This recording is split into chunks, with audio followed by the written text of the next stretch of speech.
Once upon a time, in a quiet village tucked beside an enchanted forest, a cheerful girl in a red velvet hood woke up to a day that felt full of sparkle and maybe a little danger.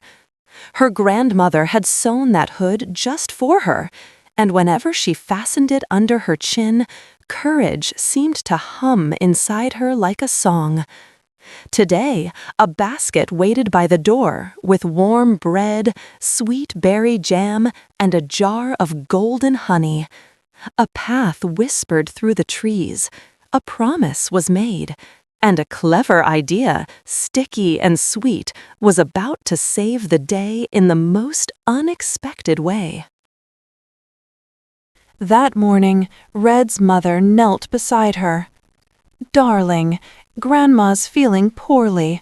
Please take this basket to her, but stay on the path. Don't talk to strangers and go straight to Grandma's house. Be polite and don't dawdle. Got it?"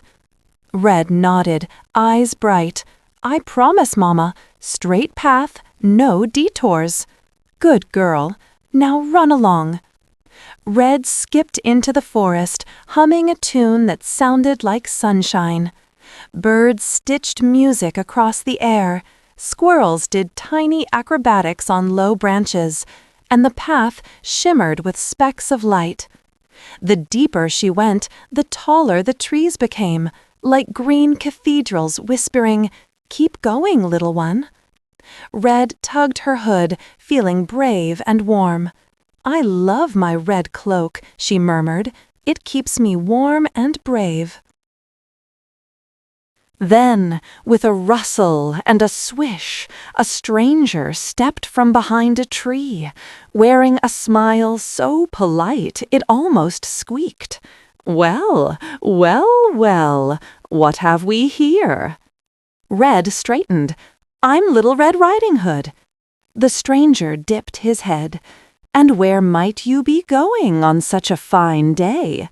"To my grandma's house, at the end of this path. She's not feeling well."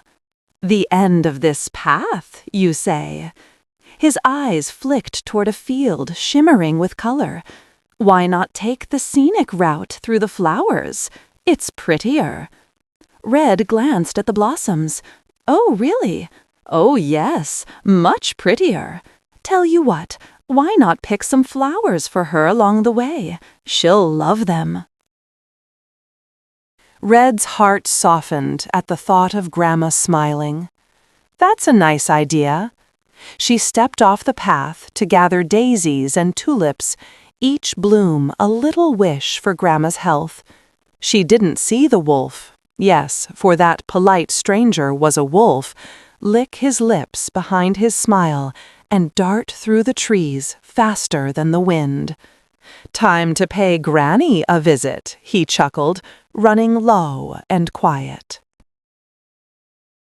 He reached Grandma's cottage first and tapped on the door. "Ha, how cozy," he purred as it creaked open. "Red, is that you?" came a voice from inside. "Not Red, Granny," he started to say. Then he heard the clink of a teacup and the whisper of a closet door. Grandma, quick as a snowflake, slipped safely into a wardrobe and pulled it shut, heart thumping but eyes twinkling. The wolf, surprised but sly, peeked about, found a nightcap and a pair of spectacles, and tucked himself into bed with a grin so wide it nearly buttoned his ears.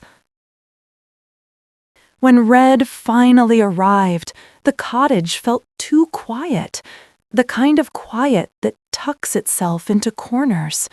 "Grandma, it's me, Red."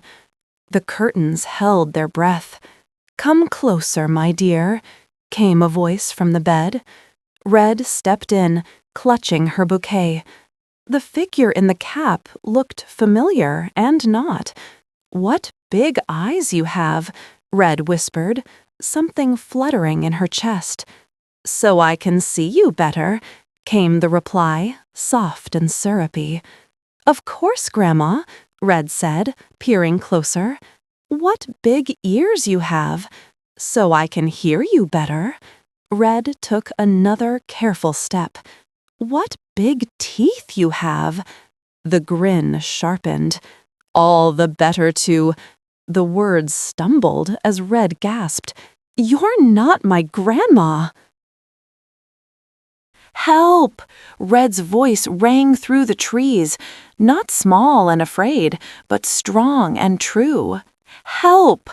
Just then, a brave woodcutter nearby heard her cry for help and came running, boots thudding like drumbeats. "Hang on! I'm coming!" He burst through the door. "Step away from the girl!" The wolf yelped, confused and blinking, suddenly not nearly as mighty as he'd hoped. The woodcutter planted himself like a sturdy oak, watchful and calm, and Red felt her courage wake up all over again. She remembered the basket, the honey, sticky, splendid, glorious honey. She grabbed the jar, twisted it open, and whoosh, sent a golden ribbon right into the wolf's eyes. "No, wait! Ow, my nose!" The wolf flailed, pawing at the honey and blinking through a sweet, sticky mess. The woodcutter guided Red behind him, steady as a shield, while the wolf, slipping and sniffling, tumbled out the door, tripped over a root, and dashed, limping, into the dark forest, never to return again. Red caught her breath. "Are you all right?" the woodcutter asked gently. "Oh, yes," she said, her voice still brave. "Thank you for coming so fast." He smiled. "Glad I was nearby." Just then, the wardrobe door creaked open, and Grandma stepped out, cheeks pink, eyes bright. "Grandma!" Red ran into her arms.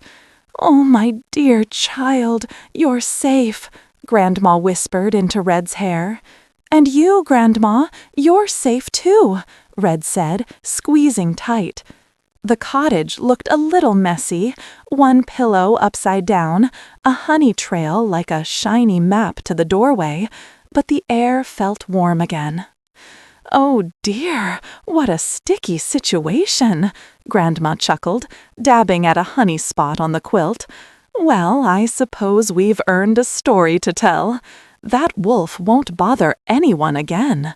"I do hope he learns some manners," murmured the woodcutter, setting the nightcap neatly on the chair. Red nodded, shoulders squaring. "I'll always listen from now on. Being brave means being careful, too." That evening, back at home, Red told her mother everything about the flowers and the not grandma, about the shout that brought help, and the honey that turned out to be the hero no one expected. "And that's when I realized I should have listened the first time," she said softly. From that day forward, Little Red was known not just for her cloak, but for her courage and cleverness, and when she walked the path to Grandma's, she did it with a bright bouquet, a steady step, and a promise kept. Sometimes the smallest basket carries the biggest lesson. Red learned that bravery isn't charging ahead without thinking.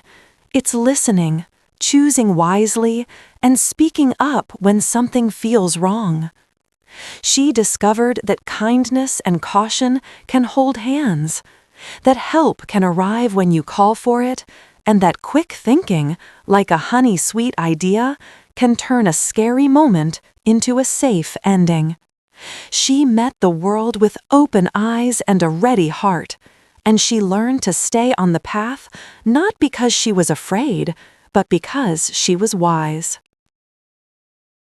If you ever feel little in a big forest, remember Red's red hood, the feeling of warmth and courage wrapped under your chin.